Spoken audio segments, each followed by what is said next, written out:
Hi, I'm Philip Anthony Albertelli, and welcome to The Week in Doubt, episode 25, Alan Watts and the Ground of All Being. I just released an episode yesterday, so this is a bit of an irregularity. Usually I only publish one episode a week, but I had a topic I really wanted to talk about, and I just didn't feel right to merge it with the episode I released yesterday. So I decided, what the heck, let's do two this week. In at least a couple of past episodes, I've gotten into the difference between a personal and impersonal God. And just to reiterate, a personal God would be a God either with a anthropomorphic form or could be a god who doesn't have human form, is pure spirit, but still has human characteristics, traits, maybe even foibles. If we look at all those dead religions we now call mythologies, let's look at ancient Greece. You have gods like Zeus, Ares, Aphrodite, although sometimes they may take on animal forms or something like that. For the most part, they're depicted as having physical form. They have personalities, they have an individual will, etc. Those would be examples of a personal God. And the God of the Bible, Yahweh, would be an example of a personal God. Even if he doesn't have a anthropomorphic form. So as you know, there is that portion of the Old Testament about God creating man in his image, but that could be taken figuratively as a kind of spiritual image, not a physical image.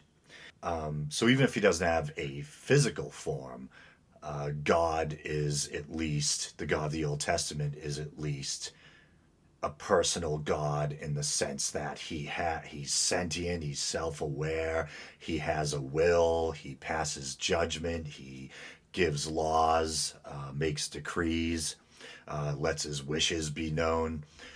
So in that sense, Yahweh is a personal God. And it's interesting. The ancient Jews were forbidden from creating the likeness of the human form in art. And I think trying to depict God, especially, would have been considered blasphemous. But of course, we know about all those great masterworks, those great paintings and sculptures that were done during the Renaissance. And we think of the Sistine Chapel and God in physical form touching his finger to the finger of Adam, giving him the spark of life. And it's very common in medieval art to see God depicted as this kind of patrician type of figure with the long white beard and the white hair. How literal that was taken by people then, I'm not sure. I suppose diametrically opposed to the idea of the personal God is the impersonal God. And that's something we encounter a lot in Eastern religion. And an impersonal God is usually thought of as some kind of cosmic oneness, some sort of universal spirit. And to try to keep myself from getting confused and to thusly avoid possibly confusing you, the listener, or leading you astray, I started composing a little glossary of for myself of spiritual and religious notes on different subjects, and I started to I'm reading from my iPad. I started to make a list of different terms that refer to that kind of cosmic oneness or an impersonal God. Sometimes it's referred to as the all, a universal spirit, which would be, say, for example, the concept of Brahman in the Hindu religion. I'll get a little bit more into that in a while. Sometimes it's referred to as the one or simply one, the supreme totality or totality of all beings. And in this sense, it was talked about by Plotinus, who was a 3rd century Greek philosopher. The sense of oneness can also be referred to as the absolute, the ground of all being. Aldous Huxley, who I'm a fan of, and when I was relatively young, just really getting interested in philosophy and religion, I read his book, well, books, often sold together as one, The Doors of Perception and Heaven and Hell. And Huxley would use the term a lot, the mind at large, almost referring to this kind of repository of consciousness and knowledge that anyone could tune into. And in the book, The Doors of Perception, Huxley talks a lot about the use of psychedelic drugs and how he thought they help to kind of disable these filters we have that keep us kind of with our feet firmly on the ground, that keep us able to function in the mundane world and focus on mundane things. And when that kind of filter is short circuited, or when it's shut off by the use of psychedelic drugs, then we can more easily commune with that kind of quote unquote cosmic oneness. We can access that mind at large. It's kind of, you hear people who've experimented with psychedelic drugs speak almost the way practitioners of Eastern religion do. You hear a lot about the ego self dissolving or going away, and the sense of cosmic oneness or unity replacing it, which, depending on the mindset you enter into the experience with, can either be a beautiful or terrifying thing. A term that's used a lot and when talking about both Western and Eastern philosophy is godhead or the godhead. And I think it can be used to refer to a personal or an impersonal God. Sometimes you'll even hear the word Godhead in reference to Christian philosophy or theology. But often you'll also hear the term Godhead used when discussing, say, the Brahman in Hinduism, or the Godhead can be seen as being identical with the ground of all being, this kind of underlying oneness or universal spirit. And then in Buddhism, there's Dharmakaya, which I think literally translates in Sanskrit, from Sanskrit into English, to something like truth body. And it was believed that the Buddha had a few different bodies, so to speak. But Dharmakaya, the truth body, was limitless. And here I'm quoting a Wikipedia article, of course. From Wikipedia, one Buddhist scholar writes of it as the body of reality itself, without specific delimited form, wherein the Buddha is identified with the spiritually charged nature of everything that is. And I think it's been a while since I've really read up on Buddhism. There was a time when I was younger, maybe in my late teens, early 20s, I was going through a tough time. And it was really when I was experiencing a lot of existential angst, because I had really begun to close the door on any chance of recovering my Christian beliefs. I think at this time, I started to respect Jesus as a quote unquote philosopher. I was starting to let go of some of my anti Christian or Catholic rage that I felt when I was younger, when I think I felt betrayed by the loss of God in a way, and so I railed against religion, specifically Christianity. But maybe somewhere around there in my early 20s, I started to make my peace with Christianity, in a sense that even though I didn't believe in its claims or its doctrine literally, at least I could still appreciate some of the more admirable aspects of it. And even the story of Jesus, or I could appreciate a lot of things about Jesus, his wise teachings, things like that. But I had really started to feel as though I could no longer believe in a personal creator God. I felt like Christianity was man made like the rest of the religions. Its supernatural claims couldn't be vetted any more than those of any other religion. And I kind of started to spiral into a dark place.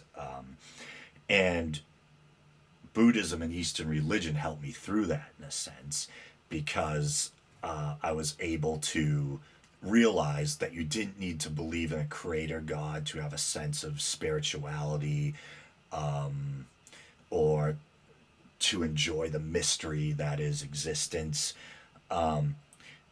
So the Buddha, the historical Buddha, is very interesting. Prince Siddhartha, of course, if you are familiar with the story, unlike Jesus, who came from humble beginnings, the historical Buddha was a prince. He lived a sheltered life, if you believe the story, and as a grown man, when he encountered things like aging, sickness, and death for the first time, he was so moved that he wanted to find a cure or a remedy for suffering. And so he renounced his noble status, left all the luxury of the palace behind, went into the wilderness, and started to meditate and experimenting with different ways of trying to find salvation from suffering.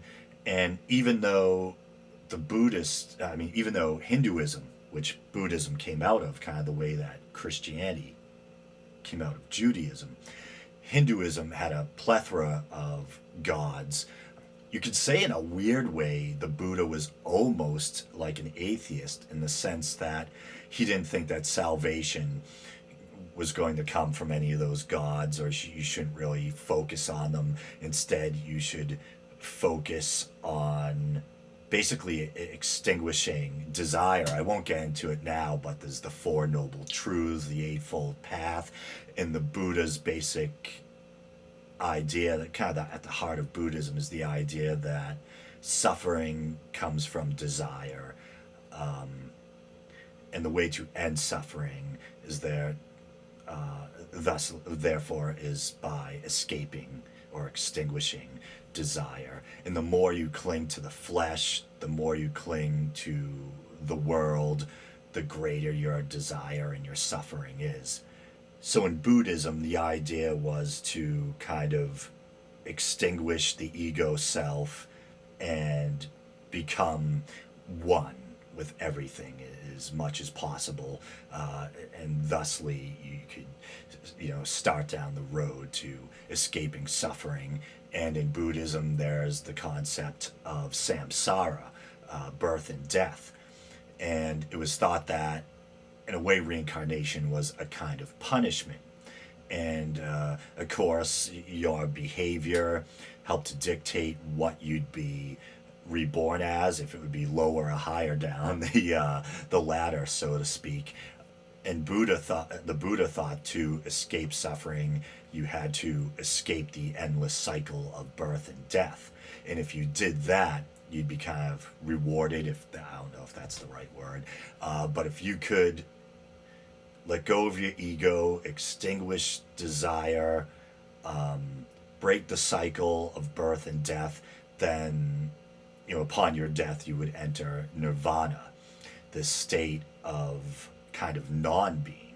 And it translates from Sanskrit into English is something like the extinguishing of the flame or blowing out of a candle, something like that. And that can be very hard for a Westerner to wrap their head around, because we're raised to put so much emphasis on the idea of everlasting life and wanting to live forever and maintain the ego self forever.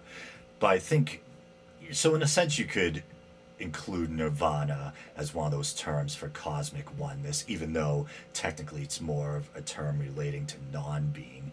But I think before the Buddha, the term nirvana existed in Hinduism, where maybe in that context you could use it more as kind of like reference to the absolute or the ground of all being.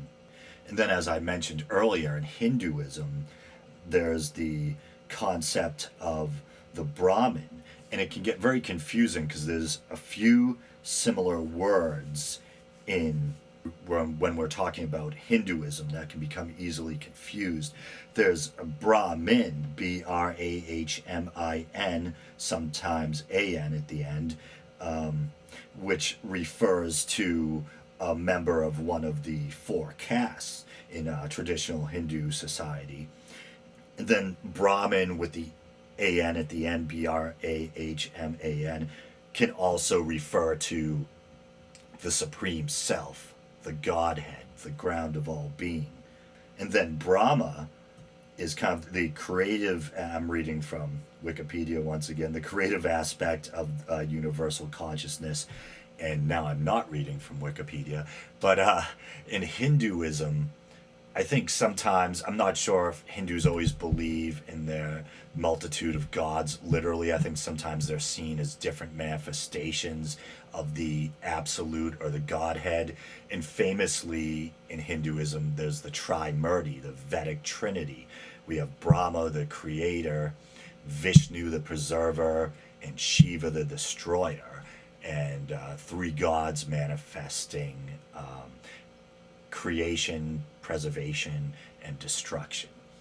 In the Greek, in ancient Greek, there was the concept of the monad, and I think that it's a term that the followers of Pythagoras used, and it amounted to something like the first being or the totality of all beings, the source of kind of undivided oneness, or a oneness without division.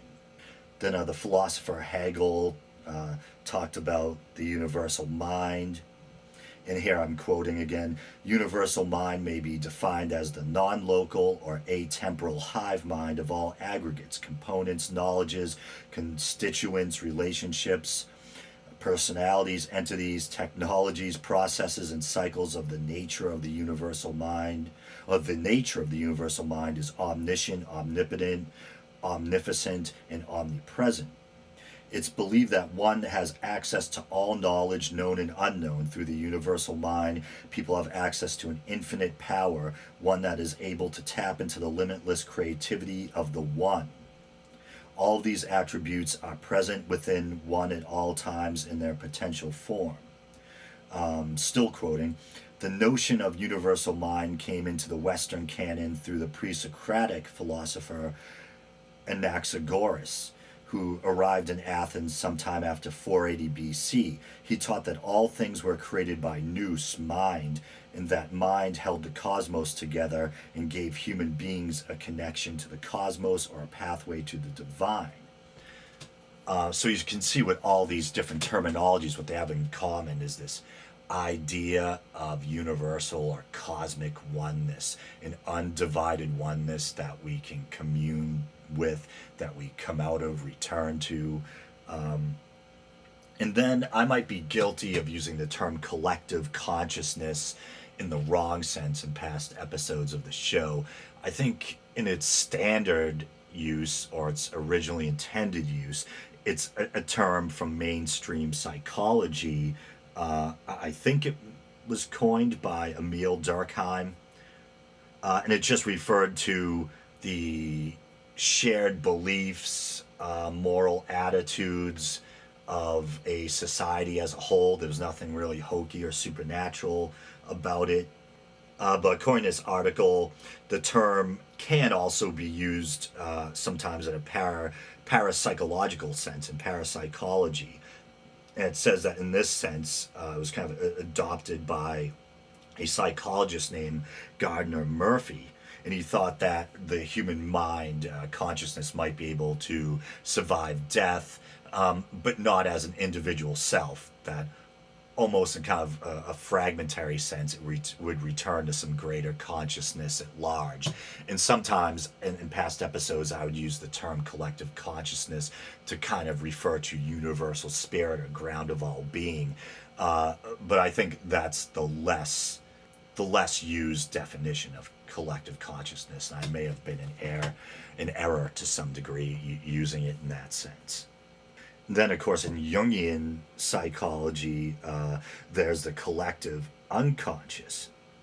And in the collective unconscious was kind of a reservoir or a kind of repository of these archetypes and kind of inherent beliefs or triggers that all of humanity shares.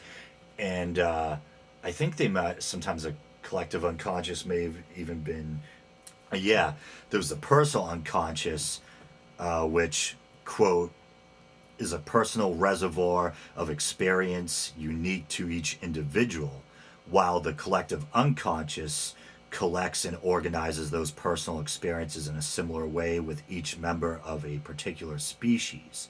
And as I said, the collective unconsciousness would house these kind of archetypes, these symbols and concepts that are kind of innate in us and have meaning to all of us. And I don't know if there was any spiritual or preternatural aspect to that kind of Jungian or Freudian idea of the collective unconscious. I don't know. Because in a sense, you hear scientists or zoologists talk about generational memory, how elephants supposedly are able to find their way to water holes used by their ancestors. I'm not sure what the modern scientific view on generational memory is. I don't know if it's been debunked at all. Maybe you could explain it by elephants follow each other throughout the generations and learn the ropes where things are in their surroundings. Maybe animals that said have generational memory, maybe there's more of a mundane explanation where instead of inheriting the knowledge of where something is, they just learn by following the older members of the group who already know the way. But don't take that to the bank. Maybe there is something to generational memory. And then also, I kind of think from personal experience and what I've heard or read, that maybe we do have these kind of inherent concepts or fears or maybe genetic memories in a sense where, all humans in general seem to maybe have a fear of certain types of animals, whether it's sharks or reptiles. Or I remember when I was younger, I used to have to try not to think of like a plesiosaur or a great white shark or something before I went to sleep, because there was a good chance I would have a nightmare. So I don't know if maybe there's some evolutionary or Darwinian explanation for how the fear of certain predators or animals, fear of the dark, things like that, can be genetically passed on.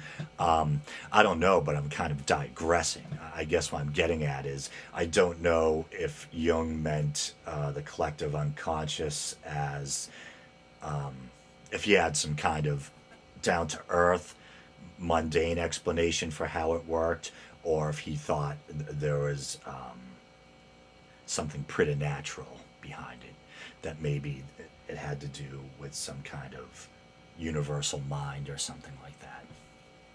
But anyway, on to the next part of the show. What inspired me in part to want to talk about all of this is I, by happenstance, viewing something else, noticed a Alan Watts video on YouTube, and then before you know it, I watched about 6 of them.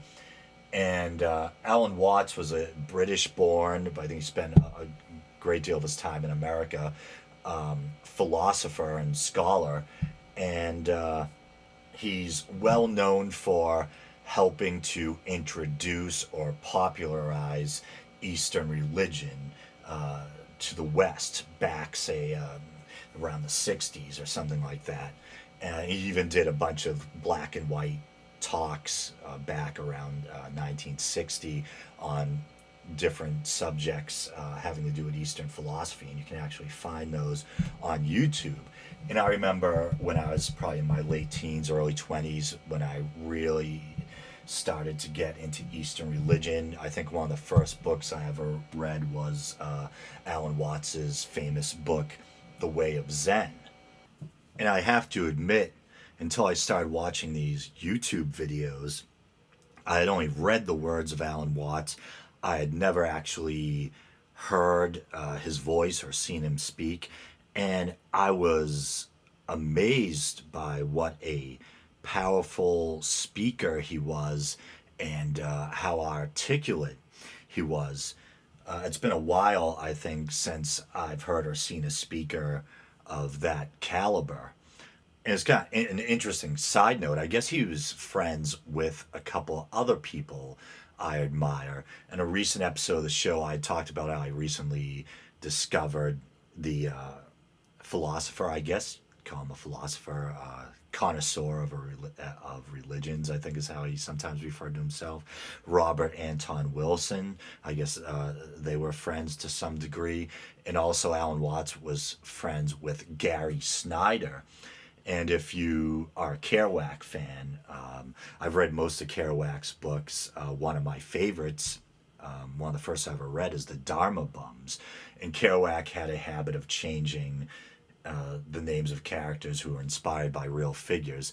And in the Dharma Bums, the character of Jaffe Ryder was inspired by Gary Snyder, who, like Watts, was a Eastern religion practitioner and enthusiast. So I was listening to this talk by Alan Watts that in particular really moved me or caught my interest. And it wasn't one of the old black and white ones where he's actually, you can see him presenting the talk. There was just a still image someone had used of some kind of cosmic landscape, and you could hear Alan Watts giving this talk. I think it was in part a critique of Western ideas about how we perceive reality or the nature of the universe or existence. And he was talking about how people from the Judeo Christian tradition tend to think of the universe as something created. God is kind of this big cosmic potter. And on the other hand, and I don't know when he gave this talk, it must have been decades ago, but even then he was acknowledging this kind of rise of atheist and agnostic belief. And he talked about how in both the cases of the devout and the non-believer in Western culture, they both view the universe as an artifact, in a sense, something that was created, in one sense of the word or another, as almost, an object, a creation or an invention or something. On the one hand, the religious believe that it was created by God. On the other hand, the non-believer believes that it's a fully automatic machine, kind of, on both hands, it's a, I don't want to get off the topic, but a little bit this reminds me of the clockmaker idea we find in Western philosophy sometimes, where the universe is like a clockwork invention and God is the divine clockmaker. So in a sense, in Western terms, we tend to think of the universe as something like that, an artifact. And it's either created by a divine artisan, and in the other idea, the non-believers worldview, it's fully automatic, fully automated. And of course, I don't want to get into it again. I always talk about the problem of infinite regress. Both the religious person and the atheist or non-believer, and I guess obviously I'm in that camp as I describe myself, agnostic at best, atheist at worst. So both people like myself who doubt a God and those who believe in God are left with the problem of infinite regress. Where did God come from? If you believe in the fully automated model or fully automatic model of the universe, who made that? And I won't get into the usual talk about Lawrence Krauss and the theory of everything, and the attempts to explain where how something could come from nothing. I've already been over that, but it was interesting. So Alan Watts, it kind of seemed like he was maybe doing a little finger wagging over our tendency to think of the universe as a kind of artifact in a way, and that's his word I'm using. I don't know if maybe he was avoiding the word creation because it was too loaded. And what I'm going to go into next ties into what I was discussing when describing or listing all those different terms used to refer to the ground of all being, the absolute, the godhead.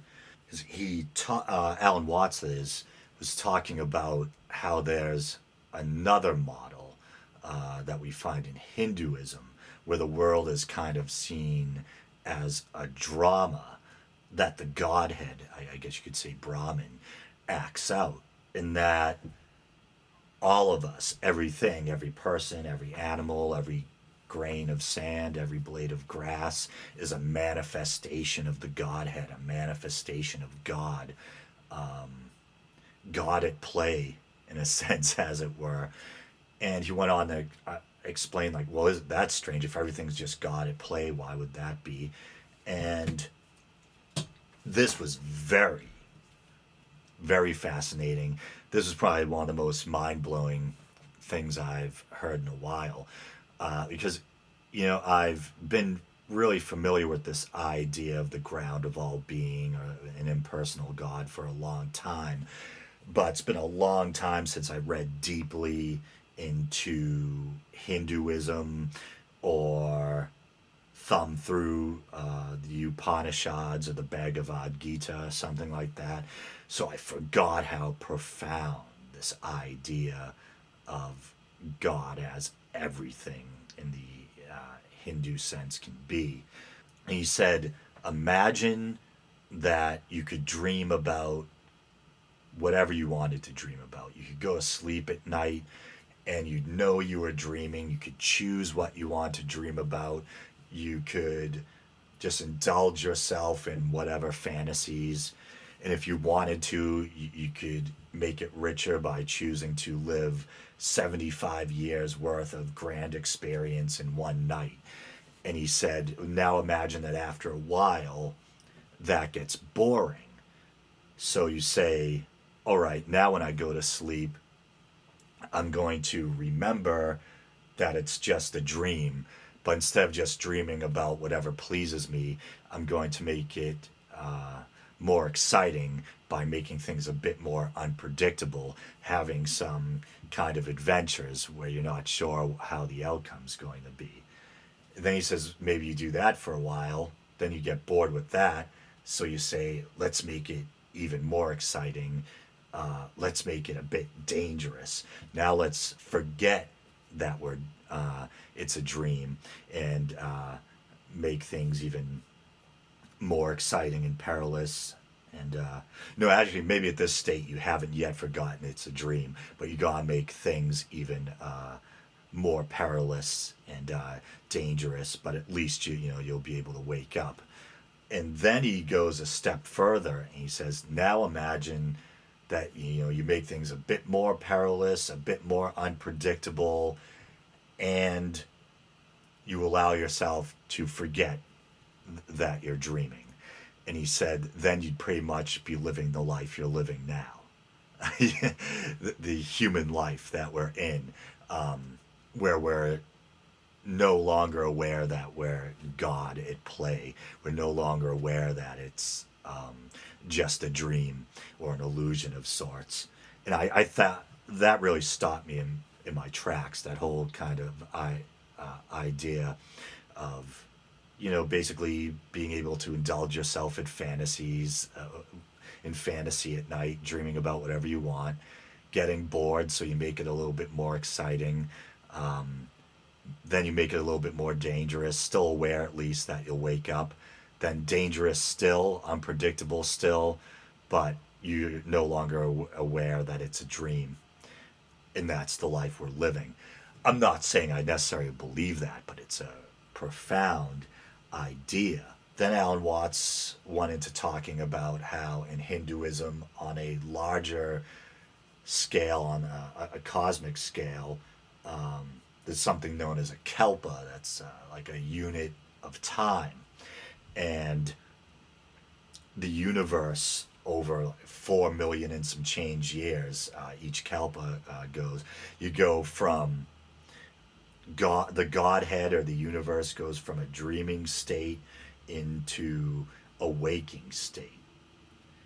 And in the dreaming state, it's kind of like the state I described before, where there's different stages. At first, the longest stage, everything's beautiful and enjoyable. The second stage, things get a little bit more exciting. Then they get, I think it's maybe in the third stage, you have lightness and dark are almost at a stalemate. The forces of light and dark, forces of evil and good. And then the fourth state is basically nightmarish, and the forces of evil win. But just like a bad dream, at least you have that bang and you wake up. And then there's a long period where the universe or the godhead is fully aware, and it's now awake, no longer dreaming. And then once again, it enters the dream cycle. Why? According to Alan Watts, because of the spirit of adventure. Maybe the godhead gets bored and wants to forget, have some more adventures, and forget who it is for a while. And there you have the God or the godhead, the Brahman, at play, manifesting itself through everything, through all of us. And so we're all just kind of masks of eternity, masks of the godhead. And I think he went into explaining how, in I believe ancient Greek theater, the actors would wear masks, and they'd have round mouth holes that acted as kind of megaphones to project their voices while on stage. And I think it was a Latin word, personae or something like that, a Latin form of, the root of the word person, which means to speak through or something like that. So here we use the word person, referring to, we think of as a solid, concrete individual. But even in the root of the word person, there's this kind of reference to acting and masks and maybe things not being exactly what they are. And he went into, and this is where I think I really kind of take issue, and my moral sensibilities kind of kick in, where he talks about how, I'm sure he wasn't promoting evil acts, but he's talking about how in this model everything is one, everything is a mask of the godhead. So your enemy, if you're at war, the good guys and the bad guys, the evil doer and the good person, they're all the same God at play, the same Godhead manifesting itself in different forms. It's basically a dream.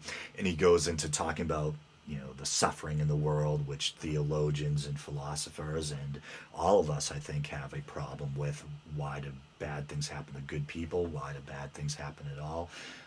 And he used the depressing example of a baby with syphilis. And he says, even the baby with syphilis is, Brahman is a manifestation of the Godhead, and that's how from that perspective you would explain suffering. That's basically all a dream that the Godhead will eventually wake up from. And he used the analogy of how at the end of a play, the villain and the hero both come out, maybe hold hands and take a bow, and people realize it was all an illusion. I'm not saying I believe all this. I don't think I do, but it touches something in me, and maybe you too. Maybe that's why the idea is so powerful and why it's been around so long, as it touches some kind of nerve in us. It speaks of some kind of truth on some level.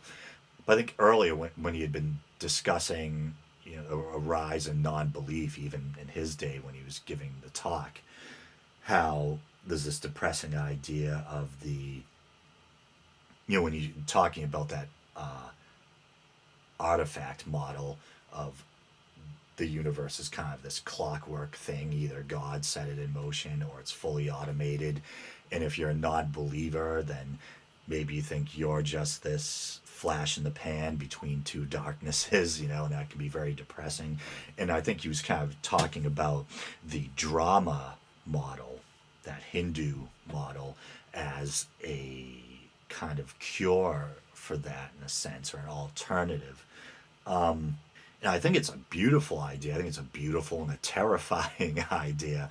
That everything is the ground of all being. Everything is the Godhead at play. It is a profound idea. At the end of the day, I don't take it literally, and I do have some moral issues with trying to use supernatural explanations of any variety to explain suffering. But still, it's a lot of food for thought. And in case I didn't emphasize it enough earlier, when I'm talking about the difference between a personal and impersonal God, personal God is a God that's self-aware, a God that maybe has or maybe doesn't have anthropomorphic form, but at least has awareness and has human traits, maybe even human foibles, whereas an impersonal God is that ground of all being.